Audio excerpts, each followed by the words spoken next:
할렐루야. 그렇습니다. 주님이 부활하셔서 오늘도 우리를 말씀으로 성령으로 만나주시고 함께 하실 줄로 믿습니다. 4층에서 예배하시는 분들, 가정에서 예배하시는 모든 성도님들에게도 동일한 은혜가 있게 되시길 주의 이름으로 축원합니다. 할렐루야.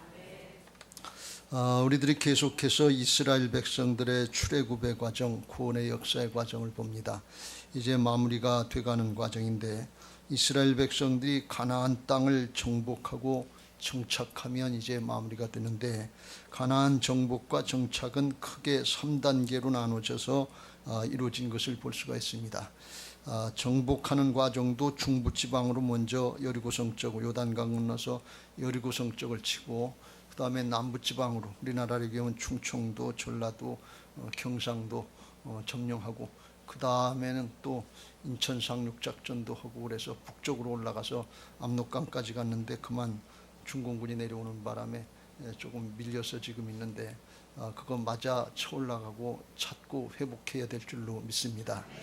대한민국 헌법에는 북한 땅도 대한민국 땅이고 북한 주민도 대한민국 주민들입니다. 국민들입니다. 그거 회복돼야 될 줄로 믿습니다. 그리고 정착하는 것도 3단계로 이루어졌는데, 먼저는 7년간의 정복전쟁이 한참 됐죠. 7년간 정복전쟁을 하고, 그 다음에는 그 땅을 12지파에게 나눠줘 가지고 각 지역으로 흩어져서 이제 거기서 정착해서 살게 하는 과정을 하고, 그 다음에는 이제 거점, 도시, 성읍을 중심으로 점령, 여호수아를 중심으로 전 국민이 합심해서 싸웠는데, 이제는 각 지파별로 자기 영역에 남아있는 가나안 족속들을 점령하고 물리치는 각계전투, 지역전투, 그렇게 해서 점령하는 그런 단계로 세 가지로 나눠져서 이루어졌습니다. 오늘 우리가 읽은 여호수아서 11장 16절의 말씀은 7년 동안의 정복전쟁이 마쳐지고, 그리고 가나안 땅을 배분하기 전에 이제 가나안 땅 정복전쟁이 이렇게 하나님의 은혜 가운데 잘 이루어졌다 하는 것을 말씀하고 있습니다. 그 정복전쟁의 결과에 대해서 12장에서 말씀하고 있는데요, 12장에 요단강 동편의 아모리 왕 시온과 옥을 물리쳤고, 그리고 요단강 서편에 31개 성읍의 각 도시국가의 왕들 31명을 물리쳤다, 이렇게 말씀합니다. 성경에 보면 그 모든 싸움에서 하나님이 이기게 하신 것을 볼 수가 있습니다. 싸우면 이기는 겁니다. 연전연승입니다. 세계 전쟁 역사에 그런 결과가 없을 텐데 성경에 그런 역사를 기록하고 있습니다. 어떻게 그런 일이 있나? 아이성 싸움에서 한번 부분적으로 패했는데, 그건 아간이 죄를 져서 잘못했어요. 회개하고 돌이키니까 거기서도 이제 승리해서 다 이긴 걸 볼 수가 있습니다. 연전연승할 수 있는 비결은 딱 한 가지가 있는데, 그건 뭔가 하면 지지 않으시는 하나님이 함께 하신 역사입니다. 하나님은 지는 분이 아니에요. 하나님 앞에는 영적으로 이기는 자가 천국에 들어가는 것을 믿으시기 바랍니다. 이런 핑계 저런 핑계대고 졌다, 죄악에 졌다, 그건 하나님이 원하시는 게 아니에요. 왜요? 내가 주인 노릇했기 때문에 지는 거예요. 하나님이 함께 하시는 역사를 하는 임마누엘의 신앙, 주님의 주권을 인정하고 따라가는 부활신앙 할 때 날마다 이기게 하시는 하나님의 역사를 보게 하실 줄로 믿습니다. 오늘 여러분들에게 이런 은혜가 있게 되시길 예수님의 이름으로 축원합니다. 그럼 어떻게 하면 우리가 우리의 신앙의 영적인 싸움의 여정에서 날마다 이기는, 연전연승하는 그런 은혜들을 누릴 수 있게 되는지, 여호수아의 경우를 통해서, 이스라엘의 경우를 통해서 교훈을, 지혜를 얻고, 그리고 믿음으로 적용해서 우리 모두에게 그런 은혜가 있게 되시길 주의 이름으로 축원합니다. 늘 말씀드립니다. 복음은 보편적인 역사입니다. 여호수아에게, 이스라엘에게만 일어난 일이라면 오늘 우리하고 상관없는 얘기가 되는 거예요. 보편적인 거예요. 믿음으로 화합하면 우리에게도 동일하게 그런 은혜가 있을 줄로 믿습니다. 예수 그리스도는 어제나 오늘이나 영원토록 동일하신 줄로 믿습니다. 하나님 나라의 복음은 진리인데 영은 불변이 진리입니다. 상황에 따라서, 사람에 따라서, 나라에 따라서, 시대에 따라서 이게 바뀌어진다 그러면 그 적용할 수 없어요. 이건 영원한 진리예요. 그러니까 우리가 어줍지 않은 핑계 댈 게 아니라 하나님의 약속의 말씀 붙잡고 살아계신 하나님의 역사를 믿고 이 은혜를 누리게 되실 주의 이름으로 축원합니다. 오늘 여호수아도 그렇게 해서 그 은혜를 누렸다 이렇게 고백을 하는데 23절 이와 같이 여호수아가 여호와께서 모세에게 말씀하신 대로 그랬어요. 말씀하신 대로 순종하면 말씀대로 이루실 줄로 믿습니다. 하나님을 붙잡고 순종하는 게 비결인데 하나님은 눈에 안 보이시잖아요. 그러니까 하나님을 붙잡고 순종할 수 있도록 대신 하나님 대신 우리에게 확실한 증거를 주셨는데 그게 성경의 말씀이요 레마의 음성인 것을 믿으시기 바랍니다. 말씀 붙잡고 나가면 돼요. 말씀 붙잡고 나가면 누가 일하시냐? 하나님이 일하시는 거예요. 일은 하나님이 하신다고 그랬죠. 홍해바다 하나님이 갈르셨어요. 바로의 군대 하나님이 홍해바다에 수장시키셨어요. 요단강 하나님이 가르셨어요. 여리고성 하나님이 가르셨어요. 이 가나안 땅 정복은 누가 하셨냐? 하나님이 그 말씀대로 이신 거예요. 성전 건축 누가 하시느냐? 하나님이 하시는 거예요. 성전 건축 후에 교회 부흥 누가 하시느냐? 하나님이 하시는 거예요. 우리는 약속의 말씀 붙잡고 나가야 될 줄로 믿습니다. 할렐루야. 여호수아가 그걸 어떻게 배우느냐? 모세 밑에서 시종 노릇하면서 순종하면서 하나님이 모세를 통해서 역사하시는 걸 배웠어요. 그리고서 하나님이 모세가 죽으니까 자기에게 일러주신 특별한 말씀이 있었는데 그게 여호수아서 1장이에요. 가나안 땅 들어가기 전에 하나님이 말씀하신 그 말씀대로 이루신 걸 볼 수가 있어요. 그래서 여호수아서 1장에 보면 3절 이후에 이렇게 말씀합니다. 내가 모세에게 말한 바와 같이 너희 발바닥으로 밟는 곳은 모두 내가 너희에게 주었노니. 가나안 땅 들어가지도 않았어요. 전쟁 시작도 안 했어요. 근데 하나님이 다 주었다는 거예요. 발바닥으로 밟기만 하라는 거예요. 그럼 내가 주겠다 그런 말씀이에요. 이게 얼마나 엄청난 역사예요. 또 이렇게 말씀합니다. 그래서 내가 다 줄 건데 큰 강 유브라데 강부터 온 해쪽 속 온 땅 해지는 때부터 대까지 너희 영토가 되리라. 거기 지금 가나안 족속들이 7 족속들이 포진하고 살고 있어요. 그런데 그 네 영토가 되겠다 그런 말씀. 또 5절에 이렇게 말씀합니다. 내 평생에 능히 대적할 자가 없으리니 내가 모세와 함께 있었던 것 같이 너와 함께 있을 것이니라. 너를 대적해서 이길 자가 없을 거다. 왜? 내가 너와 함께 하니까. 하나님 내가 너와 함께 하니까 이길 자가 없다 그런 말씀이. 그래서 내가 너를 떠나지 아니하며 버리지 아니하리니 하면서 너는 마음을 강하게 하고 담대하라. 너는 내가 그들의 조상에게 맹세하여 그들에게 주리라 한 땅을 이 백성에게 차지하게 하리라.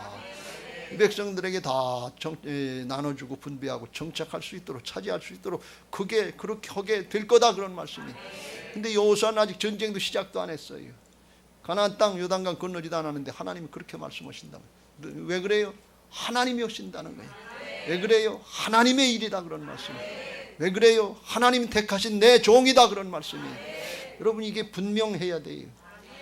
우리가 하나님의 자녀된 거 그리스도의 좋은 군사들로 직분과 사명을 받고 쓰임받는 거 내가 스스로 된 거 아니에요. 절대적으로 하나님의 은혜인 것을 믿으시기 바랍니다. 부모를 통해서 예수님을 믿었던 난 믿는 누구 다른 사람 통해서 예수님 믿었던 하나님의 은혜로 우리가 구원받은 거지 스스로 알아서 하나님을 알고 눈에 보이는 하나님 알고 찾아온 사람이 있어요? 부모님을 통해서 왔던 아는 사람 통해서 하나님의 은혜예요. 거기다 더 하나님의 일꾼으로 그리스도의 좋은 군사들로 세워진 걸 믿고 이게 신분을 확신하고 영적인 신분을 확신하고 나가려고 그러면 하나님의 일을 우리에게 맡겨주셨기 때문에 영적인 싸움이기 때문에 사단과의 싸움이기 때문에 하나님이 함께 하시지 않으면 이건 백발백중 치는 싸움이에요. 죄 짓고 끝나는 거예요. 그냥 죄악 가운데 나서 죄악 가운데 살다 죄악 가운데 죽어서 멸망의 길로 지옥으로 떨어지고 그리고 끝나는 거예요 인생. 근데 그걸 누가 알아요? 아무도 알지 못해요. 하나님이 가르쳐 주시고 사람을 통해서 우리를 믿게 하시고 여기까지 인도하신 거 하나님의 은혜인 줄로 믿습니다. 그 하나님이 주권자인 것을 믿고 그 하나님을 신뢰하고 나가면 내가 하겠다는 거예요. 여러분 이건 아주 굉장한 말씀 아니에요? 하나님이 여호수아를 쓰시는데 여호수아가 사정이 어떠냐 형편이 어떠냐 생각이 어떠냐 자격이 어떠냐 조건이 어떠냐 힘이 있냐 능력이 있냐 재주가 있냐 그런 걸 하나도 물어보지 않았어요.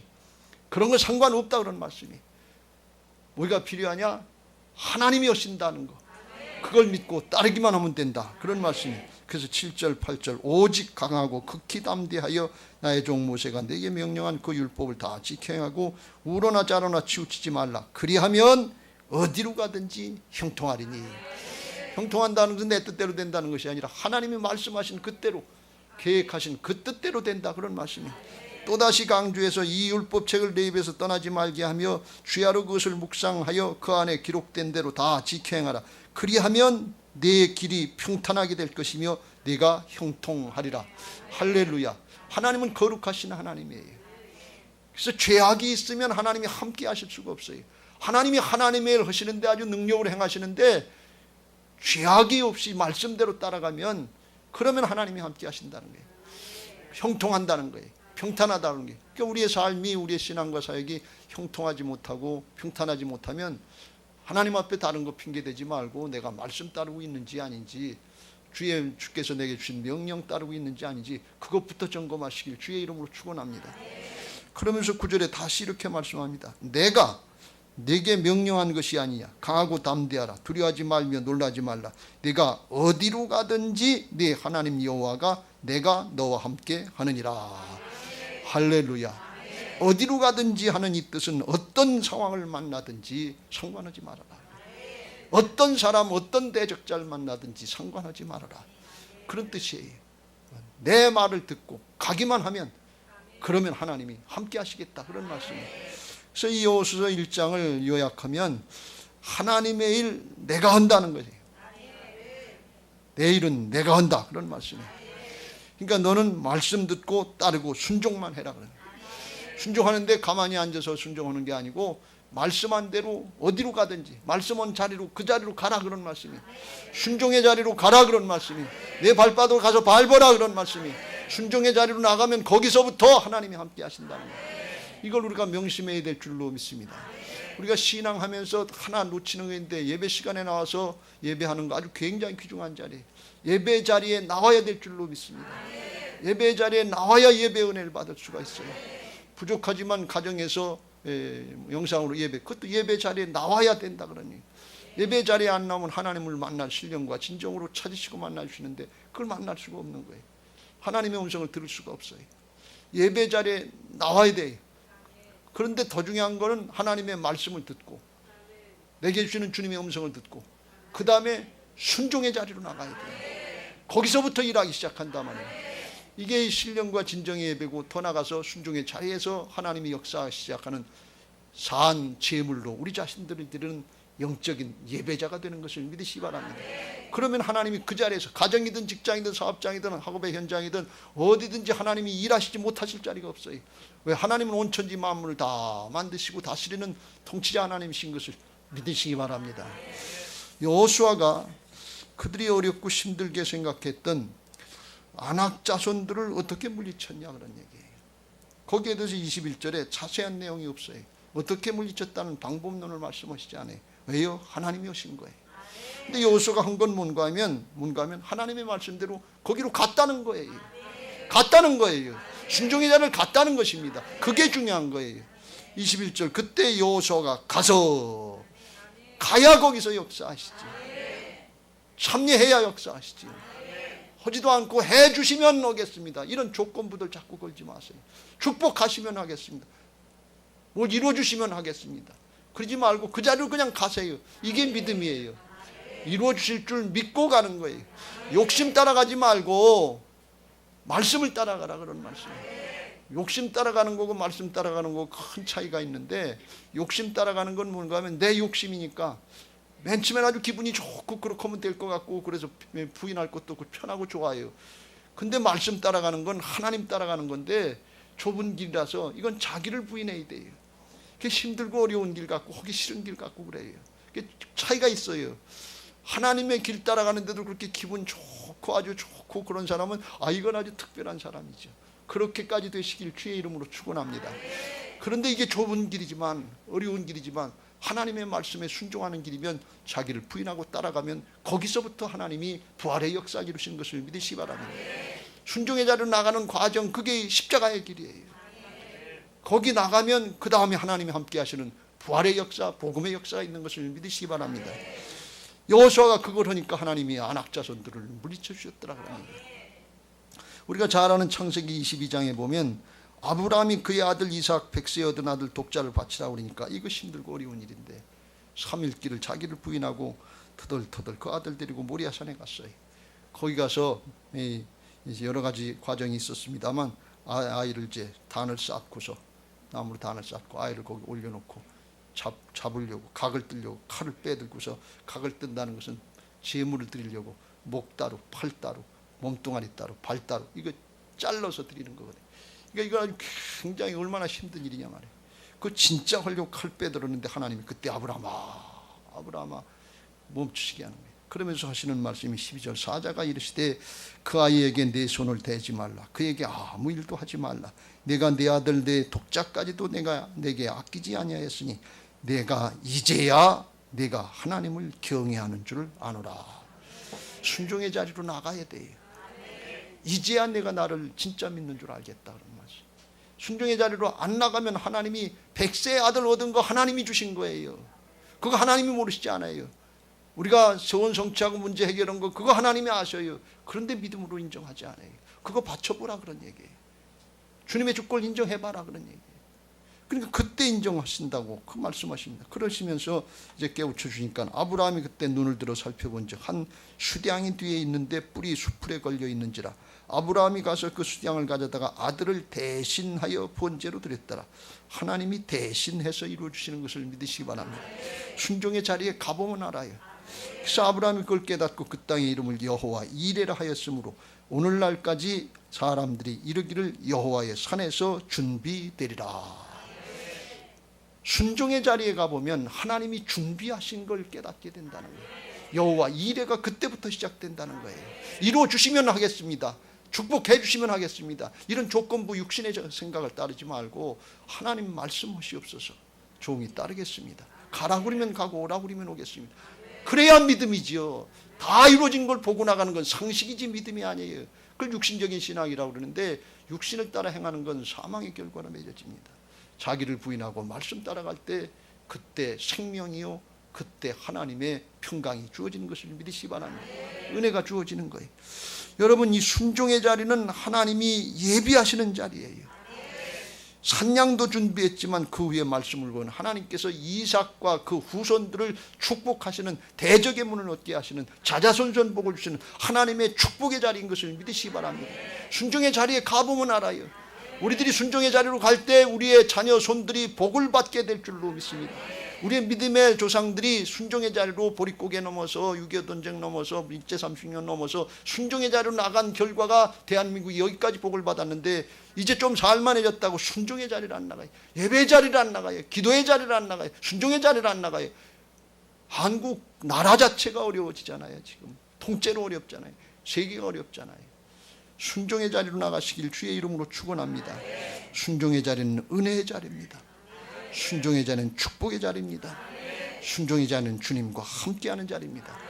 순종의 자리는 이기는 자의 자리인 것입니다. 자기를 부인하고 순종의 길로 나가시길 주의 이름으로 축원합니다. 주님이 거기서 아브라함을 기다리고 계셨다는 말이에요. 하나님이 그 자리에서 순종의 자리에서 먼저 가셔서 기다리고 계신 거예요. 예배 시간마다 하나님이 이 자리에서 와서 먼저 기다리시고 신령과 진정으로 예배하는 자들 찾으신다고 그랬어요. 오늘 여러분 잘 나오신 것을 믿으시기 바랍니다.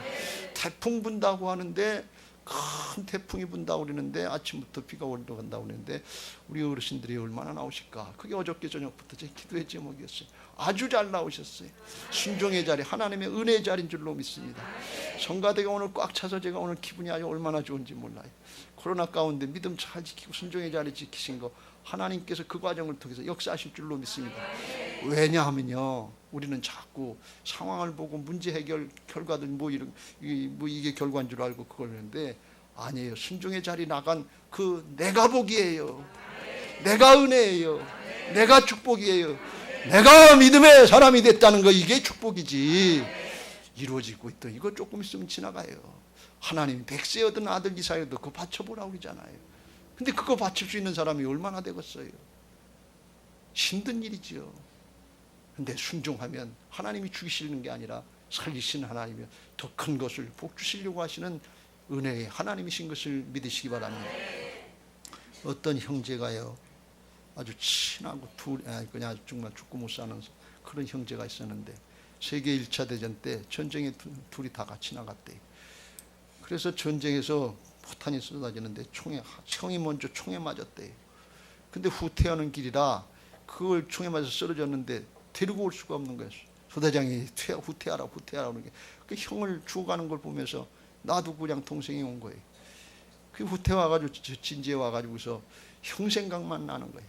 둘이 친하게 지내면서 끝까지 함께하기로 맹세했는데 형이 죽어가는 걸 끝까지 자리를 지켜야 되는데 그걸 못 지켜서 마음이 아프더라는 거예요. 그 소대장님한테 가가지고서 내가 가서 형 죽는 거라도 보고 오겠다. 안 돼 이놈아, 너 가면 너도 죽어. 그래도 가야 됩니다. 우리는 약속을 했습니다. 맹세입니다. 마음이 편치 않은 거예요. 죽대로 가겠습니다. 할 수 없으니까 보내줬어요. 가서 이제 찾아가서 거기 보니까 밤중에 찾아보니까 형이 신음을 하고 있는데 형을 형 그리면서 그냥 을싸안고 있는데 죽어가는 거예요. 근데 형이 거의 다 죽어갔는데 동생을 보면서 눈을 이렇게 뜨고 내가 기다리고 있었다. 네가 올 줄 알았다. 그리고 눈 감고 죽더라는 거예요. 그 동생이 비록 형은 죽었지만 거기 흙을 대충 이렇게 했지만 마음이 그렇게 편하더라는 거예요. 같이 죽지는 못했지만 같이 죽은 거나 마찬가지고 같이 사는 거나 마찬가지다. 거기서 형이 죽어가면서 기다리고 있었다는 거예요. 나는 네가 올 줄 알았다. 하나님이 우리가 여기 오시기를 기다리고 있는 거예요. 오길 기다리고 있는 거예요. 예배 시간마다 하나님이 십자가에서 죽고 사신 예수님이 나는 내가 올 줄 알았다. 내가 오기를 기다리고 있었다. 그게 형의 마음이고 그게 하나님의 마음이고 그거 형이 죽더라도 찾아가야 된다고 하는 거, 하나님의 앞에 약속을 지켜야 된다고 하는 거, 그 마음으로 찾아가는 게 약속의 말씀을 믿고 그 자리로 나가는 우리들의 심령이 되어야 될 줄로 믿습니다. 약속이 있잖아요. 약속했잖아요. 사람 간의 약속도 그렇게 지키면 그렇게 편안하고 좋은데 하나님의 약속을 지키면 예수 그리스도 안에 은혜와 평강이 있어요. 육신을 따르는 자는 육신의 일을, 영을 따르는 자는 영의 일을 생각하는데 육신의 결과는 사망이요 영의 결과는 평강과 생명이라. 생명과 평안이 있는 것을 믿으시기 바랍니다. 오늘 예배하는 여러분에게 그 은혜가 있으시길 주의 이름으로 축원합니다. 예배하러 나올 때마다 주일날마다 예배 자리에 나는 나가야 된다. 하나님이 기다리고 계신다. 예수님이 죽고 사셔서 나를 기다리고 계신다. 주님 만나러 가야 된다. 이 심령들이 있게 되시길 주의 이름으로 축원합니다. 그러면 주님이 정말 한 사람 한 사람 그런 사람 찾으시고 만나주시고 임마누엘로 함께 하실 줄로 믿습니다. 할렐루야. 우리는 어떻게든지 순종의 자리로 나가야 돼요. 근데 순종의 자리로 나가지 못하는 이유를 여기 본문에서 두 가지를 말씀하고 있는데, 하나는 마음이 우리가 완악하고 세상의 것에 굳어져 있고 나중심이기 때문에 그렇고, 또 하나는 두려움에 떨고 현상만 보고서 나가지 못한다. 그런 말씀이 오늘 18절 이후에 그런 말씀을 합니다. 오랜 동안 싸움하고 그 중에 7년 동안 전쟁하는 중에 기브온 주민 히위 족속 외에는 이스라엘 자손과 친한 성읍이 하나도 없고 이스라엘 자손이 다 싸워서 다 점령하였으니 그들이 마음이 완악하여 이스라엘을 대적하여 싸우러 온 것은 여호와께서 그러하게 하신 건데, 하나님이 하도 마음이 굳었으니까 그냥 내버려 두셨다는 거예요. 그래서 싸움에 나와서 결국은 치고 진멸당하게 그렇게 내버려 뒀다. 그런 말씀이에요. 딱 한 사람, 딱 한 족속, 기브온 족속, 히위 족속의 기브온 성읍 사람들만 하나님의 역사의 소문을 듣고서 보니까 그거 이스라엘이 싸우면서 바로의 군대를 물리치고 아모리 족속을 물리치고 요단강을 건너고 홍해바다를 건너는 역사를 보니까 이건 당할 수가 없는 거예요. 그러니까 우리는 돌이키자 말이지. 여기서 고집 피우고 있다가는 의리 지킨다고 있다가는 죽게 생겼으니까 하나님 편으로 돌이키자 말이에요. 우리 자손 대대로 사는 길로 돌이키자. 그리고 돌이킨 족속이 히위 족속, 기브온 족속 하나라는 거예요. 나머지들은 마음이 굳어져서 아유 그렇게 할 수 없다 말이에요. 우리 죽이러 오는데 싸워야지. 남부 가나안 족속 5 족속이 동맹에서 싸워서 졌으니까 북쪽에 이제 하소랑 야빈 15 족속으로 합쳐가지고 더 크게 해서 싸우자. 그러고 더 마음이 강팍해진 거예요. 이게 사람의 힘으로 되는 줄 알고 그러다 싹 진멸당했어요. 그 마음이 굳어지니까 하나님을 못 알아보게 되고 하나님의 말씀을 따르지 못하게 되는 거예요. 기브온 족속을 하나님이 왜 살리셨는가 하는 것을 이번에 제가 다시 묵상하면서 깨달은 건, 하나님께서 그 가나안 족속들을 진멸하시면서도 기브온 족속처럼 돌이키면서 한다고 하는 증거를 주신 거예요. 기회를 주신 거예요. 요한계시록의 마지막 때 가보면 회개하고 돌이키면 하나님이 심판하고 천지를 다 멸하시는 중에도 회개하면 돌이킨다는 증거를 주시는데 돌이키지를 않는다는 거예요. 왜요? 지금까지 굳어있는 게 있기 때문에, 내 거 뺏기는 줄 알고 기득권 지키는 게 이게 사명인 줄 알고, 원래 우리는 하나님의 형상으로 태어난 하나님의 사람들인 것을 믿으시기 바랍니다. 죄성에 속해서 세상의 게 다인 줄 알고 목숨이 다인 줄 알고 그거 지키는 게 인생의 목적인 줄 알고 속는 거예요. 그런데 그거를 보게 하고 듣게 했으면 돌이켜야 되는데, 그리고도 굳어져서 세상 신에게 속아서 안 돌이키는 거예요.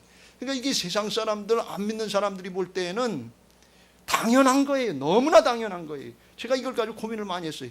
그러니까 이게 당연하지, 내 목숨 죽이러 오는데, 아니면 내 거 뺏으러 오는데 어떻게 거기 투항을 해. 싸우다 죽어야지. 죽더라도 싸우다 죽어야지. 이게 세상 사람들의 이치고 너무나 당연한 거예요. 그런데 어떻게 이걸 하나님 다 죽이시지? 그런데 그게 아니고 하나님이 보여주시는 거예요. 바로부터 시작해서 하나님이 일하신 역사를 보여주시고 깨닫고 돌이키라고 기회를 주셨는데, 그 기회를 선용하지 못하는 거예요. 마음이 굳어져서 세상의 탐욕과 기득권 지킨다고. 그래서 예수님이 마태복음 13장에 그 완악한 심령을 이렇게 말씀합니다. 이사야의 예언이 그들에게 이루어졌으니 일렀으되 너희가 듣기는 들어도 깨닫지 못할 것이요 보기는 보아도 알지 못하리라. 이 백성들의 마음이 완악하여져서 그 귀는 듣기에 둔하고 눈은 감았으니 이는 눈으로 보고 귀로 듣고 마음에 깨달아 돌이켜 내게 고침을 받을까 두려워함이라. 고침받을까 두려워한다는 게, 몰라서 그랬는 줄 알았는데 하나님이 보게 하시고 듣게 하시고 깨닫게 하시는 기회를 주신다는 거예요. 그런데 그걸 외면한다는 거예요. 왜 그러냐? 고침받으면, 회개하고 돌이키면 내 것 뺏기는 줄 알고, 또 그렇게 헌신하고 순종하고 내 인생 뺏기는 줄 알고, 그걸 싫어하는데 그게 누가 주는 마음인가 하면 내 마음인 줄 아는데 마귀가 주는 마음인 것을 모르는 거예요. 하나님은 그걸 새롭게 하셔서 영생을 주시고 영원한 하나님 나라를 상속하시려고 하는 큰 뜻이 있는데, 어린아이가 100원짜리 동전 하나 그거 쥐고 있다, 그거 놓고 내라. 그러면 수표를 줄게. 100만 원짜리 수표를 줄게. 그런데 100만 원은 수표를 알아야지. 우리 세상의 것 눈에 보이는 목숨만 알지 영생을 알아야지. 하나님 나라 상급을 알아야지. 근데 말씀을 듣고 깨닫게 해줘도 그걸 안 받아들이는 게, 우선 눈에 보이는 거 이거 쥐고 있는 게 복인 줄 알고. 그래서 들어도 듣기에 둔하고 눈은 감았으니, 말씀 듣다가요 용서하시기 바랍니다. 내게 찔기는 말씀이 있으면 눈을 감아요. 눈 감지 마세요. 조는 척해요. 그러다 진짜 자요. 저는 그거 너무 설교하면서 너무 많이 봐요. 어떻게 그렇게 잘하냐고요? 저도 해봐서 알아요. 그런데 그렇게 하지 마세요. 눈물을 흘려가면서 받아야죠. 왜 눈 감아요? 하나님이 은혜를 주시려고 하시는데, 바꿔주시려고 하는데, 영생을 주시려고 하시는데, 영원한 상급과 멸리를 영원토록 하나님 나라의 왕권의 통치권에 참여하게 하시려는데 회개하면서 눈물로 기도해야죠. 왜 눈을 감아요? 왜 피합니까? 하나님이 그런다고 피해집니까? 고침받을까 두려워한다는 거예요. 이게 하나님의 심정, 예수님의 심정이에요. 고침받으면 좋지, 뭘 고집을 합니까? 뭘 더 주장을 합니까? 인생 조금 있으면 다 똑같이 한평생 살고 그러고 죽는 거 몰라요? 봐서 알고 들어서 알고 성경을 통해서 천국과 지옥이 있다는 걸 알고 예수님의 부활의 증거를 통해서 영생을 증거해 주신 것을 믿으시기 바랍니다. 더 이상 고집 피우지 마시기 바랍니다. 완악하지 마시기 바랍니다. 말씀 듣고 내게 찔리고 내가 이게 잘못됐구나 그러면 돌이켜야지. 회개하면 회개하라 천국이 가까웠느니라.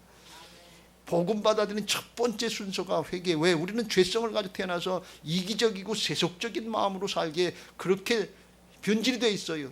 원래 하나님이 만드신 형상 다스리고 정복하고 하나님과 함께 사는 에덴에 거하는 천국에 살 수 있는 그런 마음이 변질되어 있는데, 그거 말씀으로 복음을 깨우쳐주면 돌이키시길 주의 이름으로 축원합니다.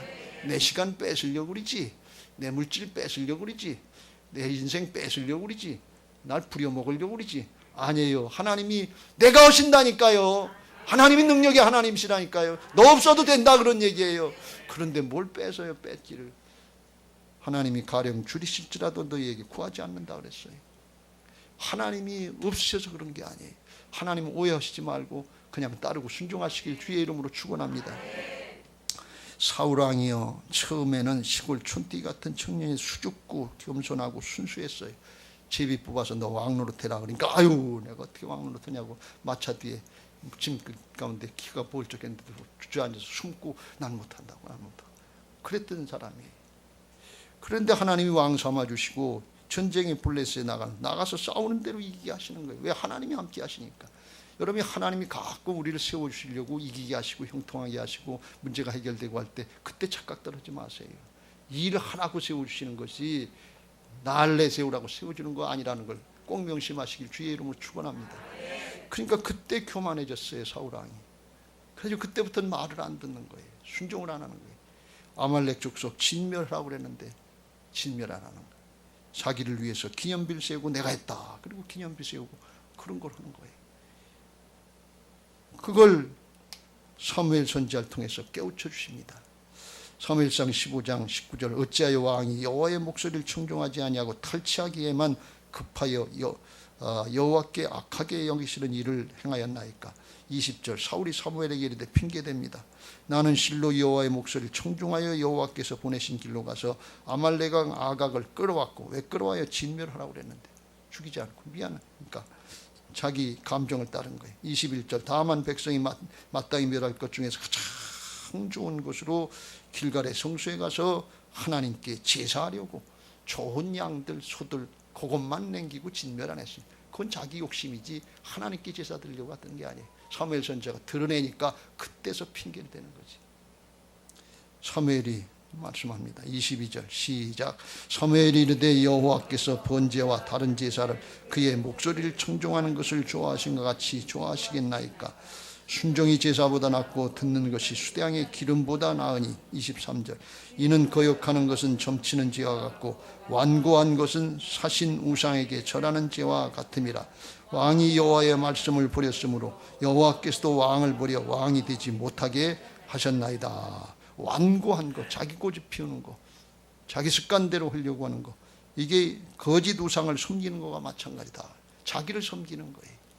하나님을 섬기지 못하고 자기를 섬기면 하나님을 섬기는 게 아니라 하나님을 버리고 말씀을 버리는 거예요. 그래서 왕이 여호와의 말씀을 버렸으므로 말씀을 버렸다는 거예요. 불순종은 말씀을 버리는 거예요. 근데 이게 하나님을 버리는 거나 마찬가지. 순간적으로 하나님을 버리는 거예요. 이게 습관이다면 계속 그러는 거예요. 이게 무감각해서 알지도 못하고 습관적으로 그럴 때가 많아요. 그냥 말씀 듣고 한 귀로 듣고 한 귀로 걸려 그냥 가요. 마음에 하나도 찔림도 되지 않고 마음띠도 안 해요. 그러면 내 마음이 그만큼 완고해졌다, 무감각해졌다는 걸 설교 시간마다 우리가 깨우쳐야 될 줄로 믿습니다. 이 손바닥에 여기 일을 많이 하시는 분들 여기 굳은 살이 백이잖아요. 저도 굳은 살이 조금 있는데 근데 여기 바늘로 찔려도 감각이 없잖아요. 우리 심령이 그렇다는 거예요. 말씀은 하나님의 말씀은 살아있고 운동력에 있어서 영과 혼과 및 관절과 골수를 찔러 쪼개는 역사 있고 그 앞에 회개하고 통회하고 자복하고 돌이키는 역사가 있어야 되는데 그게 없는 거예요. 돌이키면 은혜인데 그 결과가 뭐냐? 하나님 버린 건데 여호와께서도 왕을 버려 왕이 되지 못하게 하셨네. 그 다음부터 하나님도 당신을 버렸습니다. 그동안에 계속 왕 노릇을 조금 더 했어요. 근데 얼마 못 돼서 블레셋과의 싸움에서 길보아 전투에서 자기도 죽고 자기 아들들도 자식들도 다 죽고 백성들도 죽고 나라가 망하는 꼴로 되고 왕위를 뺏기는 걸 볼 수가 있어요. 당분간 왕 노릇 더 했어요. 그런데 사단에게 종 노릇했다고 성경은 기록하고 있습니다. 당분간 목사 노릇 더 했어요. 당분간 장로 노릇 또 했어요. 당분간 권사 노릇도 했어요. 당분간 작은 목자, 당분간 전도대, 당분간 성가대 했는데 그런데 하나님의 역사가 없는 거예요. 이런 무감각한 그런 신앙의 자리 있지 않습니까? 돌이키시길 주의 이름으로 축원합니다.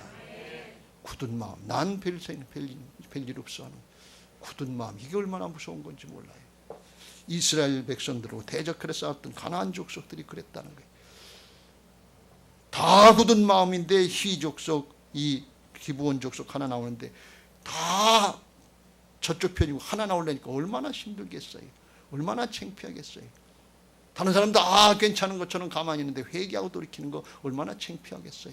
얼마나 용기가 필요합니까? 그래도 해야 돼요. 왜? 그래 살 길이니까. 그래야 하나님 앞에 쓰임받는 길인 것을 믿으시기 바랍니다. 우리는 세상의 것으로 내 자신으로 너무나 많이 굳어져 있어요. 이거 주장할 이유 없습니다. 이거 지속할 이유 없어요. 천국이 있고 하나님의 심판이 있습니다. 돌이키시길 주의 이름으로 축원합니다. 두 번째로 두려워하지 말고 순종의 자리로 나가시길 주의 이름으로 축원합니다. 왜 두려워하냐? 현실이 있으니까 그렇지. 사정 형편이 있으니까 그렇지. 내 사정 내 형편 모르니까 목사님이 그런 말씀하시지. 11조 온전히 하라고 그런 얘기 하지 마세요. 제가 부목사 할 때 어떤 장로님이 그런 얘기를 해요. 사정 형편 하나님이 모르십니까? 하나님이 여호수아에게 말씀하실 때 그 사정 형편, 그전 조건, 사정 형편, 그는 뭐 제주 능력 이런 거 상관없이 말씀하셨어요. 그런 거 하나도 상관없이 말씀만 따라 내가 너하고 함께한다. 이게 신앙인 것을 믿으시 바랍니다. 신앙은 하나님을 신뢰하고 따르는 거지 나를 신뢰하고 따르는 거나 내 사정 형편을 신뢰하고 따르는 게 아니에요. 착각하지 마세요. 근데 우리가 자꾸 육신적인 신앙들을 하려고 그래요. 그래서 이스라엘 백성들이 출애굽 1세대들이 12명의 정탐꾼을 가데스바네아에서 가나안 땅에 들여보내고 와서 12명이 하는 얘기가 거기 가면 우리는 죽는다. 싸우지도 못하고 패한다. 왜 그러냐? 거기 기골이 장대한 사람들이 있다. 민수기 13장 31절에 보면 32절 이스라엘 자손 앞에서 그 정탐한 땅을 악평하여 이르되 우리가 두루다니며 정탐한 땅은 그 거주민은 삼키는 땅이요 거기서 본 모든 백성은 신장이 장대한 자들이며 33절 거기 네피림의 우선 안악자손의 거인들을 보았나니 우리는 스스로 보기에도 메뚜기 같으니 그들이 보기에도 그와 같을 것이라. 그리고 싸움의 대상이 안 되니까 들어가면 안 된다. 죽는다. 안 된다. 들어가면 안 된다. 그냥 거기 못 들어갔어요. 싸워보지도 못했어요. 들어가지도 않았어요. 순종의 자리에 나가보지도 안 했다. 그런 말씀이에요. 왜? 두려움 때문에. 현상 때문에. 근데 여호수아 갈렙은 아니다. 하나님의 말씀이다. 가면 된다. 하나님이 일하신다. 하나님이 우리와 함께 하신다. 가니까 되더라. 그런 말씀이에요. 오늘 여기 21절에 여호수아가 가서 그랬어요. 가야지요. 순종의 자리에 가봐야지요. 가보지도 않고서 현상만 보고서 문제 해결해 주면 하겠습니다. 이건 믿음 아니에요. 사람이 안 바뀌어요. 그렇게 하면 문제 해결되는지 모르지만 가서 나를 쳐서 복종 있게 순종하면서 가보면 하나님이 오시는 역사를 본단 말이에요. 순종하는 과정을 통해서 자기를 부인하고 순종하는 과정을 통해서 예수님을 닮은 모습으로 자꾸 바뀌어지는 거예요. 또 바뀌어지고 또 바뀌어지고 또 바뀌어지고 그러면서 온전한 신앙이 되는 거예요. 순종의 자리로 나가시길 주의 이름으로 축원합니다. 문제없는 사람이 없어요. 지금 저 세계적으로 전쟁이 터졌죠. 코로나가 있죠. 불경기죠. 얼마나 힘듭니까? 금리는 올라가죠. 저도 걱정이에요. 금리는 자꾸 올라가죠. 교회는 짓는 것 같은데 그 다음엔 부흥은 어떻게 하고 부채는 어떻게 하고. 그런데 우리가 순종의 자리로 나가야 돼요. 이 일은 하나님이 하시는 거예요. 나가봐야 돼요. 걱정만 하고 있으면 안 돼요. 나가보면 알게 될 줄로 믿습니다. 두려움만 붙잡고 있으면 안 된다 그런 말씀이에요. 사사기 7장에 보면 기드온의 300의 용사를 추리는데 두려워하는 사람들은 안 된다 그랬어요. 미디안 13만 5천 명이 쳐들어왔었는데 이스라엘 군사를 다 모집해도 3만 2천 명밖에 안 되는 거예요. 그러니까 4대 1의 싸움이에요. 이거 싸우나만 안 된다 그리고 벌벌벌 떨고 있는 거예요. 근데 하나님이 기드온에게 하시는 말씀이 숫자가 너무 많다. 이스라엘 3만 2천 밖에 안 되는데 4분의 1밖에 안 되는데 숫자가 너무 많다는 거예요.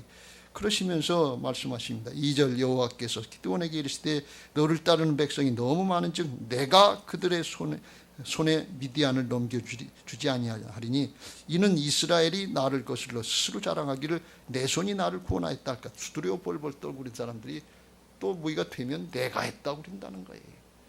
그러니까 하나님의 존재를 인정하지 않고 믿지 못하는 거예요. 하나님이 오시는 것을 믿으시기 바랍니다. 3절에 이제 너는 백성의 귀에 외쳐 이르기를 누구든지 두려워 떠는 자는 길르앗산을 떠나 돌아가라 하시니 이에 돌아간 백성이 2만 2천 명이여 남은 자가 10,000명이라. 3만 2천 명 중에서 2만 2천 명이 두려워서 보내니까 갔다 그러니 그러니까 70%는 두려워서 떨고 있었다는 거예요. 보편적으로 두려워 떠는 사람이 70%는 거예요. 우리 교회는 한 30%만 됐으면 좋겠어요. 거꾸로 됐으면 좋겠어요.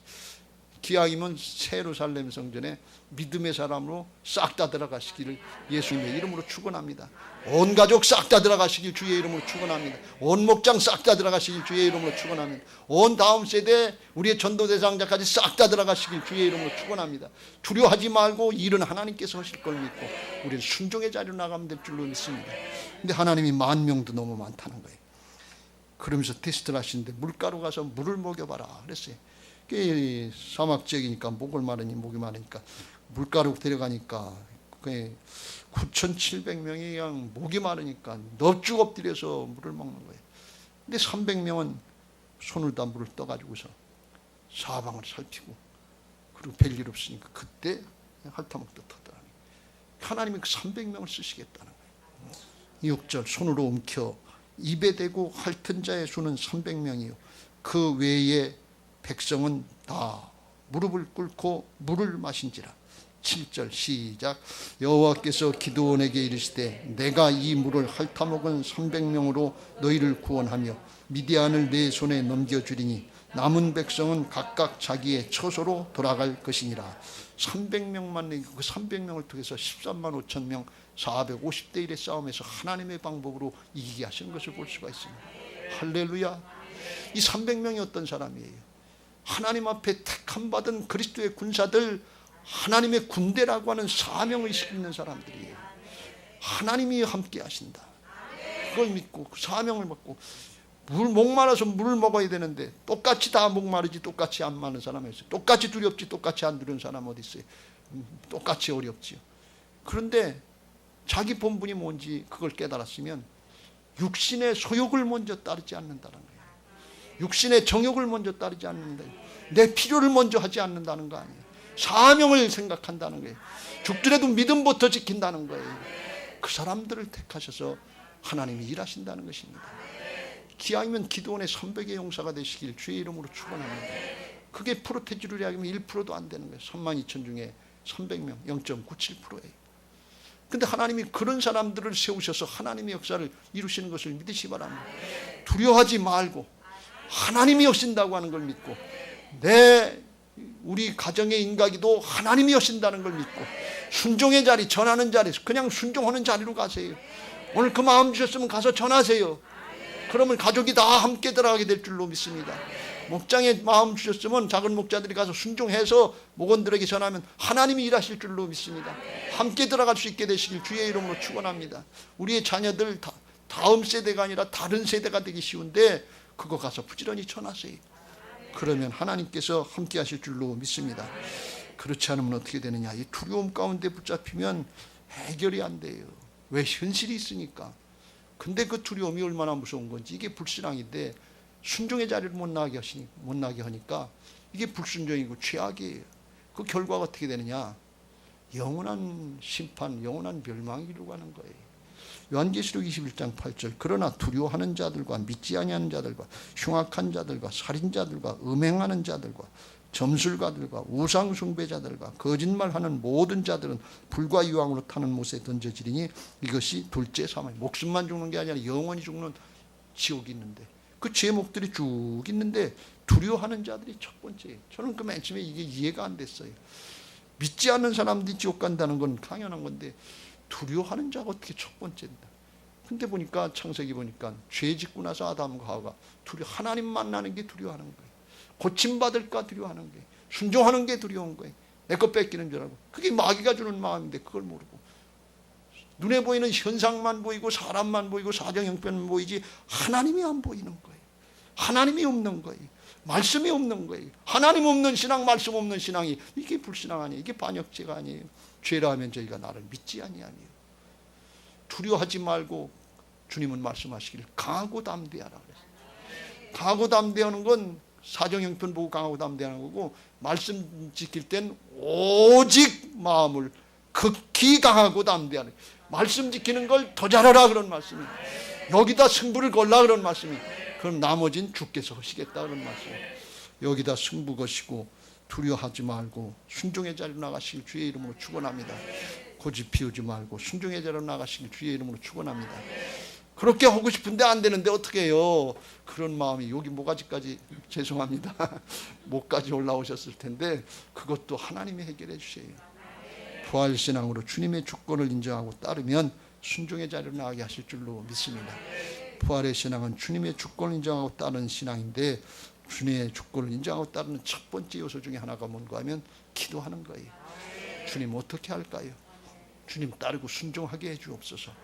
그게 중요해요. 예수님도 그렇게 하셨다 그런 말씀. 예수님도 십자가 질 때 인간으로 오셨기 때문에 이게 심히 고민되고 죽게 됐다고 그랬어요. 겟셋마네 동산에서 기도하시는데 33절 베드로 야고보 요한 그중 낫다는 제자들 데려가면서 심히 놀라시며 슬퍼하사, 저는 아직도 이게 완전히 이해가 안 돼요. 왜 그러냐면 십자가 지러 오신 예수님인데 예수님이 왜 놀라고 슬퍼하시냐 말이에요. 다 알고 시작부터 그렇게 오고 오신, 그럼에도 불구하고 이게 인간의 한계라는 거예요. 예수님도 사람이 느끼는 똑같은 어려움, 똑같은 두려움, 똑같은 슬픔, 이걸 다 맛보셨다는 거예요. 그래서 예수님이 우리의 주인 되시면 우리의 사정 형편을 치유하실 수 있는 것을 믿으시기 바랍니다.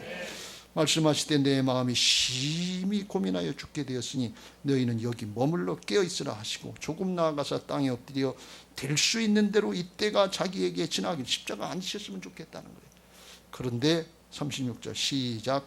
이르시되 아빠 아버지여, 아버지께는 모든 것이 가능하오니 이 잔을 내게서 옮기시옵소서. 그러나 나의 원대로 마시옵고 아버지의 원대로 하옵소서 하고 자기를 부인하시고 십자가에 나가시는데, 그냥 나가신 게 아니라, 그때는 혼자 나가시는 게 아니라 그렇게 3번 기도하고 성령께서 함께 하시는 새 힘을 얻고 42절 시작. 일어나라 함께 가자. 보라 나를 파는 자가 가까이 왔느니라 하면서 자고 있는 제자들 깨워서, 준비도 안 된 제자들 깨워서 같이 데리고 나가시는 걸 볼 수가 있어요. 함께 가자는 이기는 길이다. 이게 영생의 길이다 말이죠. 힘들고 어려운 십자가의 길 같지만 부활의 길이다 그런 거예요. 우리가 기도하고 성령이 주시는 새 힘을 얻으면 온 가족 끌고 나갈 수 있는 것을 믿으시기 바랍니다. 하나님이 하시는 겁니다. 내가 하는 게 아니에요. 기도하세요. 성령이 역사하십니다. 그러면 완고한 것도 깨트려져 나가고 두려움도 물리치게 하실 줄로 믿습니다. 에스겔서 36장 26절 27절 시작. 또 새 영을 너희 속에 두고 새 마음을 너희에게 주되 너희 육신에서 굳은 마음을 제거하고 부드러운 마음을 줄 것이며 27절 또 내 영을 너희 속에 두어 너희로 내 율례를 행하게 하리니 너희가 내 규례를 지켜 행할지라. 할렐루야. 육신적으로 판단하고 굳은 마음들 그거 제거해 주신다는 거예요. 누가? 성령께서 하신다. 왜? 이게 사단이 하는 일이 돼서 하나님만 하실 수 있어요. 그거 말씀으로만 할 수 있어요. 말씀의 방망이로 깨트려서 부드럽게 하시고 옥토 같은 심령이 돼. 안 되긴 왜 안 돼요? 자기 스스로 안 되니. 사람으로는 안 돼요. 그런데 하나님은 되신단 말이죠. 그 순종의 자리로 나가보면 알아요. 근데 순종을 안 하고 고집하면 누구에게 고침받을까 두려워하는 건데 그게 누구에게 속는 거예요? 마귀에게 속는 거죠. 그거 기도하면 하나님께서 하시는 것을 믿으시기 바랍니다. 기도하면 성령 주신다고 그랬어요. 두려운 마음 어떻게 하시냐? 담대케 하시는 것을 믿으시기 바랍니다. 사도행전 4장 31절 시작. 빌기를 다음에 모인 것이 진동하더니 우리가 다 성령이 충만하여 담대히 하나님의 말씀을 전하니라. 할렐루야. 성령이 충만하게 하실 때까지 우리의 마음을 강하고 담대하게 하시고 하나님의 평강으로 충만하게 하실 때까지 기도하라 그런 말씀이.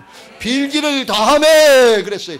기도도 한 번 안 해보고서 안 된다고 여호수아가 실망했더라도, 실수했더라도, 실패했더라도 회개하고 기도하고 다시 나가면 그 실수도 책임져 주시고 그 잘못도 책임져 주시고 하나님이 다시 함께 하시는 것이 하나님 나라 역사인 것을 믿으시기 바랍니다. 그런 거 과거는 지나갔어요. 옛 것은 지나버렸어요. 뒤의 것은 끊어버리고 말씀 붙잡고 오늘부터 기도하면서 순종의 발걸음을 내가면 주님이 나를 붙잡고 우리를 붙잡고 일하실 줄로 믿습니다. 우리 교회를 붙잡고 새 예루살렘으로 나가게 하실 줄로 믿습니다. 알든 모르든 우리가 못 모르게 속아서 바벨론으로 가다 멸망으로 가다 끊어진 그 길이 아니라 새 예루살렘 성으로 나가서 새 예루살렘 천국으로 나가게 하실 줄로 믿습니다. 자자손손 그 은혜를 누리게 되시길 예수님의 이름으로 축원합니다. 할렐루야. 이제 받은 말씀 기억하시고 그런 신앙하게 해달라고 같이 통성으로 기도하겠습니다. 365장 찬송하겠습니다.